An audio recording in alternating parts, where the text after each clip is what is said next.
আমেরিকার তরুণ প্রজন্ম ইসরায়েল রাষ্ট্রের গলা টিপে ধরতে যাচ্ছে, কারণ আমেরিকার জন্য এই ইসরায়েল এখন এক্সিস্টেন্সিয়াল থ্রেট হতে বসেছে।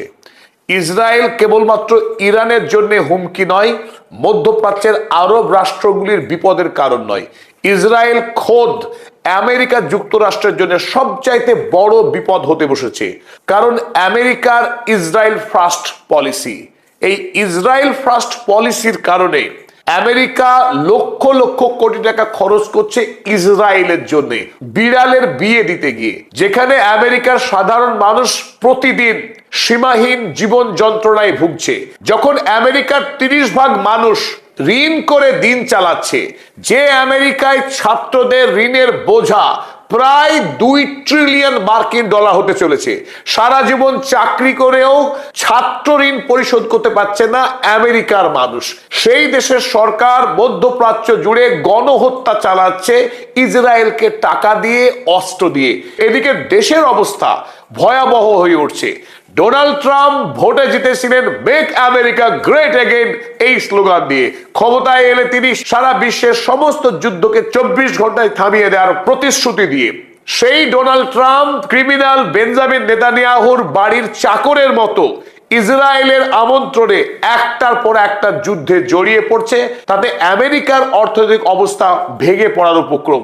ফলে আমেরিকার তরুণ প্রজন্মের সাধারণ মানুষ তারা আমেরিকা সরকারের ইসরায়েল ফার্স্ট আমেরিকা লাস্ট নীতির বিরুদ্ধে এবার ক্রুসেড ঘোষণা করেছে। যে কোনো মূল্যে তারা এই মুহূর্তে আমেরিকার চিরায়ত ইসরায়েল ফার্স্ট পলিসিকে খুন করতে প্রস্তুত। এই মুহূর্তে আজকের এই ভিডিওতে আমরা আলোচনা করে দেখাবো কিভাবে আমেরিকার অভ্যন্তরে মানুষ ইসরায়েলের বিরুদ্ধে ফুঁসে উঠছে, তার তথ্য পরিসংখ্যান, এবং আমরা দেখে নেব ইসরায়েলের ধ্বংস ইরানের হাতে নয়, আমেরিকার হাতেই হতে চলেছে। সকলকে স্বাগত জানাচ্ছি, আমি অধ্যাপক আব্দুল হালিম। চলুন শুরু করা যাক। চলুন প্রথমেই আমরা দেখে নিই যে দাবি আমরা করছি পদাতিকের পক্ষে, এই দাবি হাওয়ার উপরে ভিত্তি করে নয়।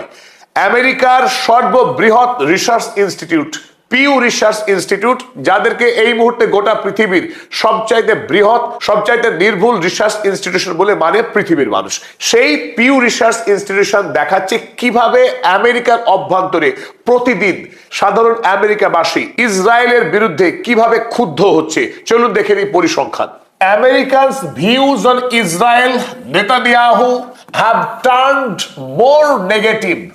আমেরিকার মানুষের ইসরায়েল এবং নেতানিয়াহুর বিরুদ্ধে তাদের জনমত তৈরি হচ্ছে, কারণ গাজাতে এবং লেবাননে যে যুদ্ধ ইসরায়েল লড়ছে, যে গণহত্যাতে ইসরায়েল ইতিমধ্যেই শুধু গাজা ভূমিতেই 70,000-এর অধিক মানুষ খুন করেছে, যার মধ্যে 20,000-এর অধিক কেবলমাত্র শিশু। লেবাননেও যে ধ্বংসকাণ্ড চালাচ্ছে ইসরায়েল, এই দুইয়ের পিছনে রয়েছে আমেরিকা, আমেরিকার অস্ত্র, অর্থাৎ আমেরিকা হয়ে উঠছে ওয়ার কমপ্লিসিট। রক্তের দাগ লাগছে আমেরিকার জনগণের হাতে। আমেরিকার মানুষের ট্যাক্সের পয়সায় ইসরায়েল গণহত্যা চালাচ্ছে গোটা পৃথিবী জুড়ে, অর্থাৎ ইসরায়েলের পাপ চেপে যাচ্ছে আমেরিকার জনগণের উপরে। এই মুহূর্তে ইরানের পররাষ্ট্রমন্ত্রী আব্বাস আরাগচি সাম্প্রতিক পৃথিবীতে বিশ্বের সবচাইতে জনপ্রিয় বিদেশ মন্ত্রী, তিনি আমেরিকাবাসীর সামনে আয়না ধরেছেন। নিজেরাই এবার নিজেদের ছবি দেখে শিউরে উঠছে আমেরিকার শিক্ষিত মানুষজন। আমেরিকার বিদেশ নীতি কি ভয়াবহ! ইসরায়েলের টোপে পড়ে বিদেশের মানুষ খুন করতে গিয়ে আমেরিকার মানুষ খুন হয়ে যাচ্ছে প্রতিদিন, এবং একটা মহা পাপে জড়িয়ে যাচ্ছে আমেরিকার জনগণ।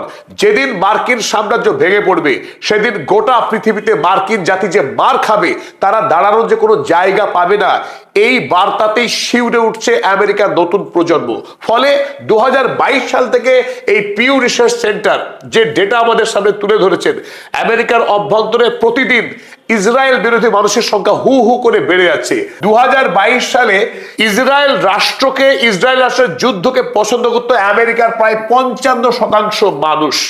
2024 সাল তার শতাংশ কিন্তু কমতে থাকলো, আর আজ 2026 সালে সেই 55% আমেরিকাবাসী যারা ইসরায়েলকে পছন্দ করতেন, সেই হার নেমে গিয়ে দাঁড়ালো 37%। 4 বছরে 18% আমেরিকার মানুষ তারা ইসরায়েল থেকে সরে গেলেন। যারা সরে গেলেন ইসরায়েলের পক্ষ থেকে, তারা ইসরায়েলের বিপক্ষে অবস্থান নিলেন। দেখুন সেই অবস্থা। 42% মানুষ যখন ইসরায়েলের বিরুদ্ধে মতামত দিতেন 2022 সালে, সেই সংখ্যা 2026 সালে এসে বেড়ে হয়ে গেল 60%। অর্থাৎ আমেরিকার অধিকাংশ মানুষ এই মুহূর্তে ইসরায়েলের বিরুদ্ধে। 60% মানুষ, বয়স নির্বিশেষে এবং লিঙ্গ নির্বিশেষে আমেরিকার 60% মানুষ এই মুহূর্তে ইসরায়েল রাষ্ট্রকে একটা বিধ্বংসী গণহত্যাকারী রাষ্ট্র, যে রাষ্ট্র আমেরিকার জন্য বিপদ তৈরি করছে বলে মনে করে আমেরিকার 60% মানুষ। আর যখন এই 60% মানুষ ইসরায়েলের বিরুদ্ধে মতামত দিচ্ছে, আমেরিকার নির্বাচনের জন্য এটা নির্ণায়ক শক্তি হতে যাচ্ছে আগামী দিনে। এতদিন ধরে যে সমস্ত রাজনৈতিক দল বা নেতা ইসরায়েলের বিরুদ্ধে কথা বলেছে, তখনই আমেরিকার সবচেয়ে শক্তিশালী জিউইশ লবি, এই প্যাক, তারা বলেছে অ্যান্টিসেমেটিক অর্থাৎ ইহুদি বিরোধী মন্তব্য, ইহুদি বিরোধী অবস্থান বলে সেই সমস্ত রাজনৈতিক নেতাকে হয় আইনের জালে জড়িয়ে দিয়েছে, কিংবা বিরোধী নেতাদের বিপুল পরিমাণে অর্থনৈতিক সাহায্য করে তাদের ভোটে জিততে সাহায্য করছে। ফলে আমেরিকাতে কোনোদিনও ইসরায়েলের বিরুদ্ধে রাজনৈতিক এজেন্ডা দিতে পারেনি কোনো দল।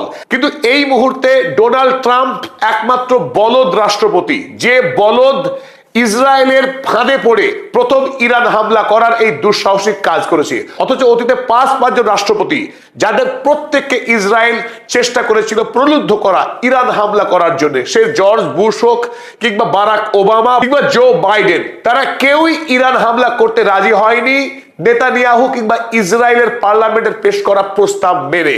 অথচ এই বলদ ডোনাল্ড ট্রাম্প, তিনি এই ভুল করে বসলেন। ফলে মাসুল গুনছে আমেরিকা কিভাবে, তার তথ্য আপনাদের আজকে দেখাবো। ইসরায়েল বিরোধী এই মানুষের সংখ্যাকে যদি আমরা রাজনৈতিক দলে ভাগ করে দেখি, অর্থাৎ রিপাবলিকানে কত, ডেমোক্র্যাট দলে কত, ডেমোক্র্যাট দলে এই মুহূর্তে 80% মানুষ তারা ইসরায়েল বিরোধী। অর্থাৎ বয়স লিঙ্গ নির্বিশেষে ডেমোক্র্যাট রাজনৈতিক দলের যারা সদস্য বা এই দলকে যারা পছন্দ করেন, তাদের 80% মানুষ এখন ইসরায়েল বিরোধী। সুতরাং সামনে 2028 সালে আমেরিকায় যে রাষ্ট্রপতি নির্বাচন হতে যাচ্ছে, সেই নির্বাচনে ইসরায়েল বিরোধী মুখী আগামী দিনে রাষ্ট্রপতি হবে আমেরিকার ডোনাল্ড ট্রাম্প। এই বলদ রাষ্ট্রপতি আমেরিকায় সর্বশেষ ইসরায়েলবাদী রাষ্ট্রপতি। এরপর থেকে আমেরিকায় কোনোদিনও আর ইসরায়েলপন্থী নেতা রাষ্ট্রপতি হচ্ছে না আমেরিকায়। ক্যালিফোর্নিয়ার বর্তমান গভর্নর গেভিন নিউসাম, যিনি আগামী দিনে ডেমোক্র্যাট দলের রাষ্ট্রপতি প্রার্থী হতে যাচ্ছেন, আর যিনি সরাসরি ইসরায়েলকে অ্যাপারথাইড স্টেট বলে মনে করেন, আর এই ডেমোক্র্যাট দল থেকেই গেভিন নিউসাম 2028 সালে আমেরিকার রাষ্ট্রপতি নির্বাচিত হওয়ার দুর্দান্ত সম্ভাবনা রয়েছে। কারণ এই মুহূর্তে ডেমোক্র্যাটরা রাজনৈতিক দল হিসেবে আমেরিকাতে সব থেকে এগিয়ে। আর নভেম্বর মাসে হতে যাচ্ছে সেমিফাইনাল। এই নভেম্বর মাসের মিড টার্ম ইলেকশনে ডেমোক্র্যাট দল সুইপিং ভিক্টরি পেতে যাচ্ছে। আর এই পরিবর্তন কেবলমাত্র আমেরিকার সাধারণ জনগণের মধ্যে হচ্ছে তা নয়, খোদ MAGA base, make America great again, এই বলে আমেরিকার একটি দল আছে, যে দল রিপাবলিকান দলকে নেতৃত্ব দেয়। সেই দলের নেতাকর্মী, আপনারা এখানে যাদের ছবি দেখছেন, টাকার কার্লসন, এরাই ডোনাল্ড ট্রাম্পকে 2024 সালে ডোনাল্ড ট্রাম্পকে রাষ্ট্রপতি পদে জিততে সবচাইতে বেশি সাহায্য করেছিল। সেই টাকার কার্লসন কিংবা টেলর মার্জারি গ্রিন, যারা এই মুহূর্তে ডোনাল্ড ট্রাম্পের যুদ্ধনীতির বিরুদ্ধে, যারা আমেরিকার ট্যাক্স পেয়ার্স মানিতে ইসরায়েলকে বিপুল পরিমাণে অস্ত্র এবং অর্থনৈতিক সাহায্য দেওয়ার বিরুদ্ধে। ফলে ডোনাল্ড ট্রাম্পের মাথা এখন খারাপ হয়ে গেছে, কারণ তিনি যে রাজনৈতিক দলের সদস্য, যে দলের থেকে তিনি রাষ্ট্রপতি নির্বাচিত হয়েছেন, যাদের মাধ্যমে হয়েছেন, তারা এই মুহূর্তে প্রত্যেকে ডোনাল্ড ট্রাম্পের যুদ্ধনীতির তীব্র সমালোচনা করছেন। এমনকি তারা এই মুহূর্তে আমেরিকায় জোর প্রচার করছে, America is decisively defeated in this battle. ইরানের বিরুদ্ধে যুদ্ধে আমেরিকার চূড়ান্ত পরাজয় হয়েছে বলে এই মুহূর্তে মাগা বেস প্রচার করছে গোটা আমেরিকা জুড়ে। ফলে ডোনাল্ড ট্রাম্পের প্রেস্টিজে পুরো গ্যামাক্সিন লেগে গেছে। তাই এই মুহূর্তে তিনি তার ট্রুথ সোশ্যাল মিডিয়াতে গাল পাড়ছেন সমস্ত নেতাদেরকে। ডোনাল্ড ট্রাম্প তার মাগা বেসের নেতাদের এখন বলছেন যে তারা হলো লো আইকিউজ, ম্যান উইথ লো আইকিউজ, তারা হলো স্টুপিড পিপল, তাদের কোনো কাণ্ড জ্ঞানী নেই। আমেরিকা ইরানের বিরুদ্ধে যে যুদ্ধ ঘোষণা করেছে তার একটা মহৎ উদ্দেশ্য আছে, কারণ আমেরিকা কখনোই চায় না ইরান পারমাণবিক অস্ত্র তৈরি করুক। আর যদি পারমাণবিক অস্ত্র তৈরি করে আমেরিকাকে ধ্বংস করে দেবে। আর যে কথাগুলো এই সময় এই মাগা বেসের গাধাগুলো বুঝতে পারছে না, তাই ডোনাল্ড ট্রাম্প তাদের বিরুদ্ধে খুব রুষ্ট। তিনি বলছেন তারা নাকি সব পণ্ডিত, যে পণ্ডিতদের কোনো মাথায় কিছু ঘিরো নেই। তিনি আমেরিকা যুক্তরাষ্ট্রের রাষ্ট্রপতি হওয়ার পর আমেরিকাকে কি বানিয়েছেন? United states is now the hottest country anywhere in the world. পৃথিবীর মধ্যে এখন আমেরিকা যুক্তরাষ্ট্র হটেস্ট কান্ট্রি। আর মাগাবেসের নেতা যারা তাকে রাষ্ট্রপতি বানিয়েছে তারা হলেন ক্রেজি লুজার্স। যখন billion billion dollar Donald Trump নষ্ট করছেন যুদ্ধে ইসরায়েলের স্বার্থে, তখন দেশে যারা গৃহহীন মানুষ তাদের সংখ্যা কিভাবে বাড়ছে দেখুন। কেন মাগাবেসের নেতারা ডোনাল্ড ট্রাম্পের বিরুদ্ধে এখন ক্রুসেড ঘোষণা করছে? তার কারণ আমেরিকার সামাজিক ও অর্থনৈতিক সমস্যা, জীবন্ত সমস্যা। আমেরিকায় 2020 সালে যখন হোমলেস মানুষের সংখ্যা ছিল 5.5 লাখ, সেটাই 2024 সালে এসে বেড়ে হয়ে গেছে 8 লক্ষ মানুষ এই মুহূর্তে বাড়িহীন, ঘরহীন। তারা এখন চলমান গাড়ি, বাস স্ট্যান্ড, রেল স্টেশনে শুয়ে থাকছেন। এ অত্যন্ত বেদনাদায়ক দৃশ্য আমেরিকার জন্য। আর সেই আমেরিকা গর্ব করে America is the richest nation of the world. সেই রিচেস্ট নেশনের 11 কোটি মানুষ যারা প্রতি মাসের শেষে ঋণ না করলে পরে ক্রেডিট কার্ডের উপরে ভরসা না রেখে মাস পূর্ণ করতে পারেন না, তারা মাস মাইনেতে মাস চালাতে পারেন না। ওদিকে 42% মানুষ যাদের কাছে কোনো বিপদের জন্য সঞ্চয় নেই, বিপদ হলে পরে তারা সব ঘরবাড়ি বিক্রি করে দিয়ে গৃহহীন হয়ে পড়েন। মনে হয় বিশ্বাস হবে না আপনাদের, একটি তথ্য দেখায়। এই আমেরিকার, গ্রেট আমেরিকার 54% মানুষ তারা ক্লাস 6 এর গণ্ডি পেরোতে পারেন না। আর আমেরিকায় পৃথিবীর সবচাইতে শক্তিশালী বিশ্ববিদ্যালয়ের এক মেলা বসে আছে। সেই দেশে লেখাপড়া এত ব্যয়বহুল যে সেই দেশের ছাত্ররা এই মুহূর্তে 1.814 ট্রিলিয়ন পর্যন্ত তারা ঋণ করে রেখেছে। তাই ছাত্রদের উপরে ঋণের বোঝা এত ভয়াবহ, দেশ ধনী, ইসরায়েলকে যুদ্ধ করতে বিলিয়ন বিলিয়ন টাকা ঢালছে, সেই দেশের ছাত্ররা লেখাপড়া করার জন্য টাকা পায় না। পুঁজিবাদী এই রাষ্ট্রের বিশ্ববিদ্যালয়গুলো শিক্ষাকে পণ্য বানিয়েছে। হার্ভার্ড বিশ্ববিদ্যালয়ে কেউ যদি গ্রাজুয়েশন করতে চায় 4 বছরের, তাকে ভারতীয় টাকায় 3 কোটি টাকা খরচ করতে হবে, কখনো কখনো 3.5 থেকে 4 কোটি পর্যন্ত পৌঁছতে পারে। সাধারণ মাঝারি ধরনের বিশ্ববিদ্যালয় যদি হয়, সেখানে ভারতীয় টাকায় 1.5 কোটি টাকা খরচ করতে হবে গ্রাজুয়েশন করবার জন্য। কিন্তু দুঃখের কথা, ভারত বাংলাদেশের অসংখ্য ছাত্র বিনা পয়সায় গ্রাজুয়েশন হয়, সেই গ্রাজুয়েশন এখন করতে চাইছে না, লেখাপড়ায় বিমুখ। সেখানে আমেরিকা যুক্তরাষ্ট্রে লেখাপড়া করতে গেলে 3 কোটি, 4 কোটি, 1 থেকে 2 কোটি পর্যন্ত খরচ করতে হচ্ছে আমেরিকার ছাত্রদের। আর সেই ঋণ শোধ করতে না পেরে তারা ঋণের জালে এমন ভাবে জড়িয়ে যাচ্ছে, তাদের জীবন ধ্বংস হয়ে যাচ্ছে। ফলে 46% মানুষ তারা কর্মহীন কিংবা তাদের সঙ্গে মানানসই নয় এমন কাজ করতে বাধ্য হচ্ছেন। না হলে তারা মাসের ঘর ভাড়া দিতে পারবেন না, এমনকি ছেলে বা স্ত্রীর ভরণ পোষণ করতে পারবেন না। এই অবস্থা এখন আমেরিকার সমাজের। আর সেই সময়ে আমেরিকা যুক্তরাষ্ট্রের বিদেশ নীতি এমন ভয়াবহ, ইসরায়েলের জন্য বিলিয়ন বিলিয়ন টাকা দিয়ে বম ফেলছে গাজাতে, আর গাজায় গণহত্যা চলছে আমেরিকার পয়সায়। চলুন এবার চোখ একটু ছানাবড়া করে নিই আমরা। আমেরিকা কি ভয়ঙ্কর পরিমাণ টাকা ইসরায়েলকে দেয় প্রতি বছরে। আমেরিকার বাজেট থেকে সরাসরি অর্থ সাহায্য করেছে ইসরায়েলকে। টাকার পরিমাণ কত? 2024 সালে ভারতীয় টাকায় 1,68,000 কোটি টাকা ইসরায়েলকে দেওয়া হয়েছিল। 2025 সাল সেই টাকা বেড়ে গিয়ে হয়ে গেল 1,88,000 কোটি টাকা। 2026 সাল, যে সালে ডোনাল্ড ট্রাম্প বেঞ্জামিন নেতানিয়াহু, যুদ্ধ অপরাধী বেঞ্জামিন নেতানিয়াহুর সঙ্গে ইসরায়েল যুদ্ধ ঘোষণা করেছে ইরানের বিরুদ্ধে, সেই 2026 সালে এখন পর্যন্ত 3য় মাস পূর্ণ হয়েছে, 4র্থ মাস চলছে। এই 3 মাসে ইতিমধ্যে সেই বাজেট বেড়ে গিয়ে 3,29,000 কোটি টাকা হয়ে গেছে ইতিমধ্যেই। তাই বছর এখনো বাকি আছে, এখনো 8 মাস বাকি। এই 3,29,000 কোটি টাকা বেড়ে গিয়ে যে কোন জায়গায় দাঁড়াবে, আমেরিকার মানুষ কেন ফুঁসে উঠছে? যেখানে বাৎসরিক ছিল 1,68,000 টাকা, সেই টাকা ইরান যুদ্ধ করতে গিয়ে আমেরিকার ট্যাক্স পেয়ার্স মানি, আমেরিকার জনগণকে পয়সা গুনতে হচ্ছে ইসরায়েলের জন্য। আর সেই টাকা বেড়ে গিয়ে হয়ে গেল 3,29,000 কোটি টাকা। এদিকে এই 40 দিনের ইরানের বিরুদ্ধে যুদ্ধ লড়তে গিয়ে আমেরিকার এখন পর্যন্ত যত টাকা ক্ষয়ক্ষতি হয়েছে মোট, তার পরিমাণ দাঁড়াচ্ছে গিয়ে 93.9 লক্ষ কোটি টাকা। আমেরিকান ইউএসডি হিসাব করলে যা গিয়ে দাঁড়াবে 1 ট্রিলিয়ন ইউএসডি। 1 ট্রিলিয়ন টাকা। পৃথিবীর হাতে গোনা কটি রাষ্ট্র যাদের 1 ট্রিলিয়নের অধিক বাৎসরিক জিডিপি, সেখানে আমেরিকা 40 দিনের ইরান যুদ্ধে গিয়ে ইতিমধ্যেই 1 ট্রিলিয়ন পরিমাণ টাকা হারিয়েছে। ফলে আমেরিকা যে সামনে এক ভয়াবহ বিপদের দিকে এগিয়ে চলেছে, আমেরিকার ধ্বংস ইসরায়েলের জন্যই হতে চলেছে। সুতরাং Israel is a dangerous potential threat to America, সেটাই আমরা আপনাদের সামনে তুলে ধরার চেষ্টা করছি।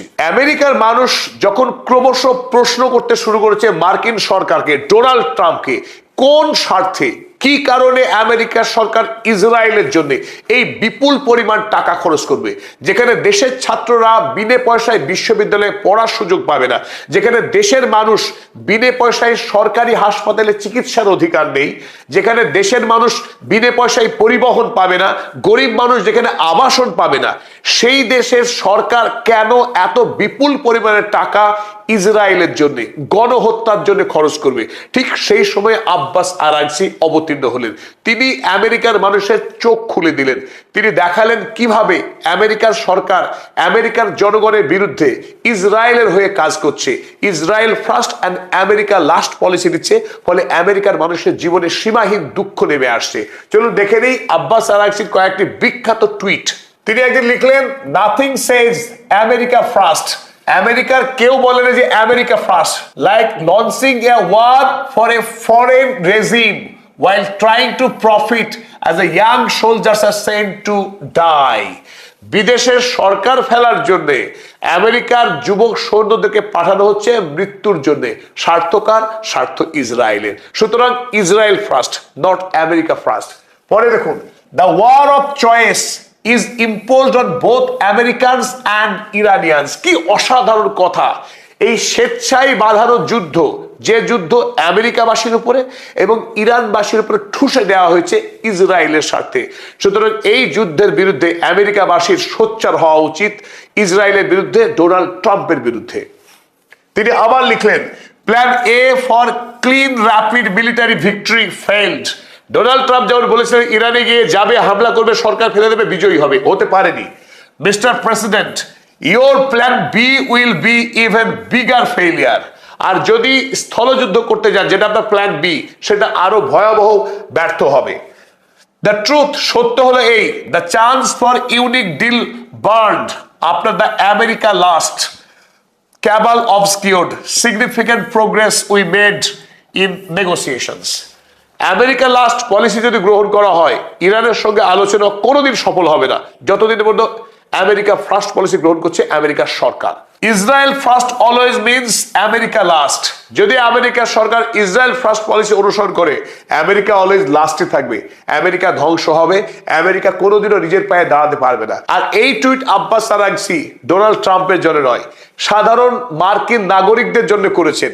আর প্রতিদিন এই সময়ে আব্বাস আরাগচির টুইট আমেরিকার মিলিয়ন মিলিয়ন নাগরিক দেখছেন আব্বাস আরাগচির এই টুইট। ফলে আব্বাস আরাগচি যত বেশি আমেরিকার মানুষের কাছে পৌঁছচ্ছে, আমেরিকার মানুষের আমেরিকার সরকারের বিরুদ্ধে, ইসরায়েলের বিরুদ্ধে তত বেশি ক্ষোভ তৈরি হচ্ছে। আর এরই ফলে আমেরিকার সাধারণ মানুষ, যেটা আমরা পিউ রিসার্চ সেন্টারের লেটেস্ট রিপোর্টে আমরা দেখলাম, যে আমেরিকার মানুষ ক্রমশ অ্যান্টি ইসরায়েল অবস্থান নিচ্ছে, ইসরায়েলের বিরুদ্ধে অবস্থান গ্রহণ করছেন। আর এর নেপথ্যে আব্বাস আরাগচির ভূমিকা অনন্য। ভূমিকা রেখেছেন মাসুদ পেজেশকিয়ান এবং ইরানের পার্লামেন্টের স্পিকার মোহাম্মদ বাঘের গালিবাফ। ইরানের এই সুশিক্ষিত নেতৃত্ব, তারা গোটা পৃথিবীতে আমেরিকার